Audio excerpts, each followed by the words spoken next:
नमस्कार, मैं सौरभ शुक्ला और आप देख रहे हैं न्यूज़ 18। मिडिल ईस्ट में तनाव अब उस मोड़ पर पहुंच गया है जहां दुनिया की नज़रें समंदर के उस सक्रिय रास्ते पर टिकी हैं जिसे होर्मुज स्ट्रेट कहा जाता है।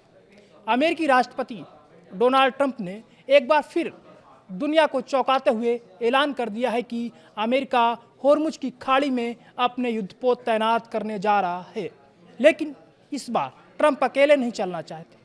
उन्होंने चीन, ब्रिटेन और जापान जैसे देशों को सीधी चुनौती दे दी है।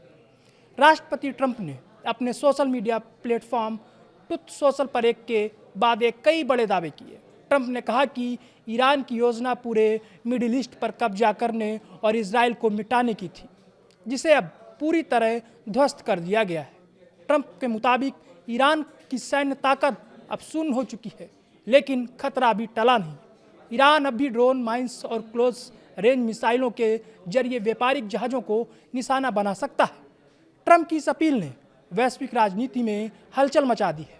ट्रंप का कहना है कि जो देश इस रूट से सबसे ज़्यादा तेल और एनर्जी सप्लाई लेते हैं, उन्हें अपनी सुरक्षा की जिम्मेदारी खुद उठानी होगी। लेकिन सवाल यह है कि क्या दुनिया ट्रंप के इस कॉल टू एक्शन के लिए तैयार है?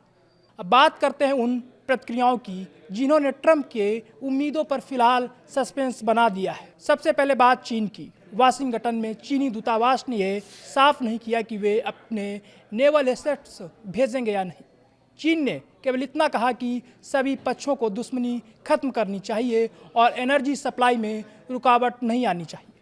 चीन खुद को एक शांति दूत के तौर पर पेश कर रहा है, लेकिन सीधे तौर पर युद्धपोत भेजने के सवाल पर उसने चुप्पी साध ली है। वहीं ब्रिटेन का रुख भी काफ़ी नपातुला है। ब्रिटिश रक्षा मंत्रालय ने कहा है कि वे अभी अपने सहयोगियों के साथ विकल्पों पर चर्चा कर रहे हैं, यानी लंदन से भी अभी कोई हाँ नहीं आई है। लेकिन सबसे ज़्यादा चौंकाने वाली प्रतिक्रिया जापान से आई है। ट्रंप ने जापान का नाम प्रमुखता से लिया था, लेकिन जापान की सत्ताधारी पार्टी के नीति प्रमुख तकायुकी कोबायाशी ने साफ कर दिया है कि यह फैसला लेना बहुत ऊंची बाधाओं को पार करने जैसा है। कानूनी तौर पर गुंजाइश तो है, लेकिन युद्ध जैसी स्थिति में जापान अपने पैर पीछे खींचता नजर आ रहा है। कुल मिलाकर स्थिति यह है कि ट्रंप ने बिसात बिछा दी है। उनका दावा है कि वे जल्द ही होर्मुज स्ट्रेट को खुला, सुरक्षित और फ्री कर देंगे। लेकिन क्या बिना सहयोगियों के अमेरिका इस समुद्री मोर्चे पर अकेला पड़ेगा, या फिर आने वाले दिनों में चीन और ब्रिटेन को मजबूरन अपनी नौसेना यहाँ उतारनी पड़ेगी?